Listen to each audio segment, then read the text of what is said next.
জাতীয় নাগরিক পার্টি এনসিপির সম্প্রতি যে দুই একজন পদত্যাগ করেছেন তাতে আমরা ব্যথিত। আমরা একটা গণতান্ত্রিক প্রক্রিয়ার মধ্য দিয়ে আমাদের সিদ্ধান্ত গ্রহণ করেছি। দলীয় ফোরামে অধিকাংশের সম্মতির ভিত্তিতেই আমরা একটা সিদ্ধান্তের দিকে অগ্রসর হয়েছি। যাদের এই সিদ্ধান্তের প্রতি যাদের ভিন্নমত রয়েছে আমরা সেই ভিন্নমতকে আমরা অবশ্যই শ্রদ্ধা করি। আমরা জাতীয় নাগরিক পার্টি এনসিপি যেমন সংখ্যাগরিষ্ঠের মতামতকে শ্রদ্ধা করি, তেমনিভাবে নোট অফ ডিসেন্টের জায়গা থেকে তারা ভিন্নমত পোষণ করেন, তাদেরকেও আমরা শ্রদ্ধা করি।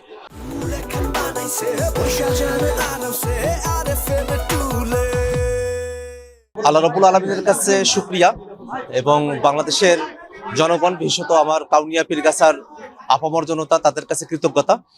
আজকে রংপুর 4 এই কাউনিয়া পীরগাছা আসনে জাতীয় নাগরিক পার্টি এনসিপির শাপলাকলি প্রতীকের পক্ষে আমি এই জেলা প্রশাসকের কার্যালয়ে নির্বাচন সংশ্লিষ্ট যারা আছেন তাদের কাছে আজকে আমাদের মনোনয়নপত্র দাখিল করেছি।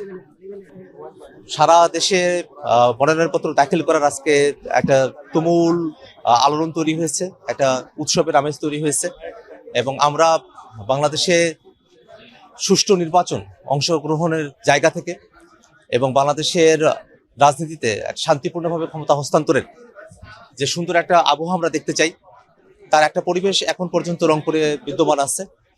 কিন্তু সারা দেশে যে পরিমাণে বিগত সময়গুলোতে হানাহানি এবং মারামারির ঘটনাগুলো ঘটেছে, বিভিন্ন জায়গায় চাঁদাবাজি, সন্ত্রাসী, বিভিন্নভাবে খুন খারাপির ঘটনাগুলো ঘটেছে, এই খুন খারাপির ঘটনাগুলোতে এখনো পর্যন্ত কাউকে বিচারের আওতায় নিয়ে আসা সম্ভবপর হয়নি। আমরা সম্প্রতি দেখেছি শহীদ ওসমান হাদি ভাইকে খুনিরা খুন করে তারা পালিয়ে যেতে সমর্থ হয়েছে।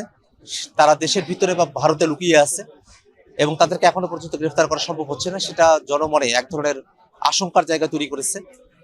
আমরা জনগণের নিরাপত্তা, জনগণের ভোটের অধিকার এবং শান্তিপূর্ণভাবে ক্ষমতা হস্তান্তরের জন্য এই অন্তর্বর্তীকালীন সরকার, বিশেষত নির্বাচন কমিশন, তারা এই সময়টাতে দায়িত্বে রয়েছেন। তারা তাদের সামর্থ্যের সর্বোচ্চ ব্যবহার করবেন এবং একটা শান্তিপূর্ণ প্রক্রিয়ার মধ্য দিয়ে একটা সুষ্ঠু এবং জনগণের অংশগ্রহণমূলক এবং ফ্যাসিবাদ মুক্ত একটা নির্বাচন তারা উপহার দিবেন। সেটাই নির্বাচন কমিশনের থেকে এবং অন্তর্বর্তীকালীন সরকারের থেকে আমাদের প্রত্যাশা। রংপুর 4 কাউনিয়া পীরগাছা আসনে আমার নিজের জন্মস্থান, সেখানে আমি জন্ম নিয়েছি, বেড়ে উঠেছি।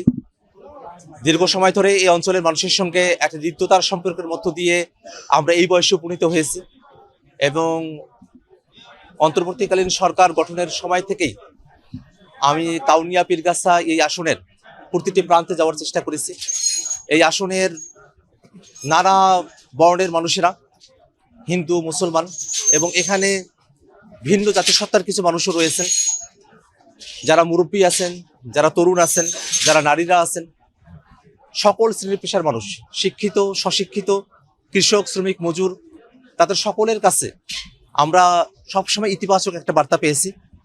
যেহেতু সমঝোতার মধ্য দিয়ে সামনে নির্বাচনে জাতীয় নাগরিক পার্টি এনসিপি আমরা অংশগ্রহণ করছি, সেক্ষেত্রে আমাদের শরিক সমঝোতার যে দলগুলো আছে তাদের সঙ্গেও আমাদের একটা ভালো ধরনের যোগাযোগ হবে।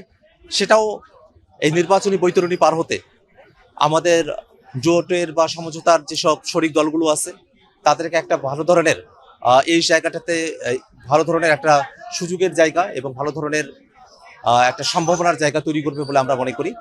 এবং এই কাউনিয়া পীরগাছা আসনে আমি আশাবাদী, ইনশাআল্লাহ আল্লাহ রাব্বুল আলামিন যদি কবুল করেন এবং এই কাউনিয়া পীরগাছা অঞ্চলের মানুষেরা তারা যদি আমার উপরে আস্থা রাখেন, শাপলাকলি মার্কার উপরে আস্থা রাখেন, তাহলে ইনশাআল্লাহ শাপলাকলি প্রতীকে বিজয়ী হয়ে কাউনিয়া 4 রংপুর 4 কাউনিয়া পীরগাছা এই আসন থেকে সংসদে বাংলাদেশের হয়ে প্রতিনিধিত্ব করবে ইনশাআল্লাহ।